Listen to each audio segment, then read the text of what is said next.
Hey everybody, John Ramdeen and Robin Black with you chatting about a rumored bout for the next Fox card, 170-pound battle. Oh man, this division's good. Cowboy Cerrone taking on Jorge Masvidal, a tremendous battle. Two very intelligent, very battle-tested, evolving martial artists. Do you expect to see a car wreck in there, or are these guys going to take their time and play back and forth? Donald Cerrone has been just majestic. Just unreal at 170 pounds. You know, Pat Cote was fighting him. 185 or fought Tito Ortiz at 205. Unbelievable. Super skilled. I picked Pat Cote. Of course. And Donald knocked him out. And then against Cowboy, I picked Cowboy. Yeah. I picked Cerrone to win that fight. And then after that, who do we have? Rick Story. And it's like, man, Rick Story's big and burly and he's skilled and hard to read. I picked Rick Story in that fight. Donald knocked him out. And then Matt Brown was fighting Donald Cerrone, and I talked to Dwayne, and I saw the insight they were putting in there. I know Donald's talented. I picked Rick Story in that, or I picked Matt Brown in that fight. Donald knocked him out. So guess who I'm going to pick in this fight? Of course, you're going to pick Donald Cerrone. Jorge Masvidal is going to win this fight. I can tell you that right now. But let's look at the three guys that Donald has just knocked out. I'm sorry, Donald. I'm an enormous fan of yours. I'm a huge fan of yours. But in this one, the three guys Donald has fought, they fought him like this.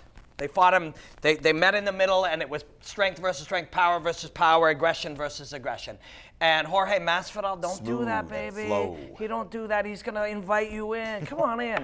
You want to play with some of this? He is going to invite Donald in, and he's going to try to piece Donald up in ways that a type of fight Donald hasn't been in for a while. Jorge Masvidal by decision. And one of the things, though, about Masvidal is it seems that he gets to a certain point because he's so good and because he knows he can stop you at any point, he can choke you out, he can knock you out, he can outlast you, he can out-tough you, that sometimes he doesn't go up to that next level. And what happens is the judges are convinced that his opponent wins fights. A lot of his losses are split decision losses. And then when you have Donald Cerrone's style, it's a style of moving forward, a style that even if you believe that you've scored more on Donald Cerrone, his style lends to judges. Yeah, you're right. I think I got to go with Masvidal by finish then. Because if it's going to be a decision, you're right. Donald Cerrone's going to win that decision. If they come in there and it's a lot of movement and it's hard to decipher and Masvidal is moving back, even if he's scoring more, and the proper decision based on landing and offensive moments and stuff might be him, a judge will see it for Donald. Now, that means that Jorge has thought that out and he's going to have to finish Donald. Wait a second, this whole point that I'm making here is why predictions are ridiculous. Yeah. Predictions are absolutely ridiculous. We use them as a mechanism because whether it's us or Daniel Cormier or Brian Stan or somebody, a producer and a director and television in general tells you you should engage the audience by making a prediction. But predictions are insane. Dan tries not to make them because people come up, hey, Cormier, I saw you picked against me.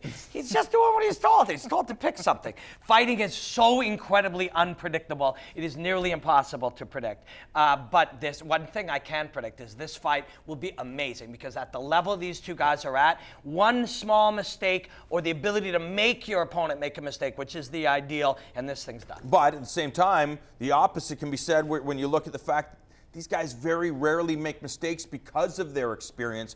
Cerrone's going to try to trick Masvidal. Masvidal's going to try to respond to catch Cerrone, and they're just going to play this back and forth game of inches. And I don't know if you're going to get a finish because both guys are so durable, because they're so crafty. The other guy knows it, and yes, they're going to probably move forward, but at the same time, the other guy understands who's standing across the cage. There are real levels to this shit, and we all know that there are, but there's levels to the perspective that these fighters have inside the chaos. You know, Demetrius Johnson sees things differently than you in year 2 of taking kickboxing. You know, it's not just the skills, it's how you see it, the speed at which you see it, and what you learn in the moments. And both of these guys are operating on levels that, you know, we never saw in 2010 or 2012. Their minds, their skill, their tactics, their ability to express themselves, but also their minds are on such a high level that what you're going to see in there, if you could see it from their perspective, it would be the most incredible thing you'd ever see. Are you surprised that Cerrone would accept a fight like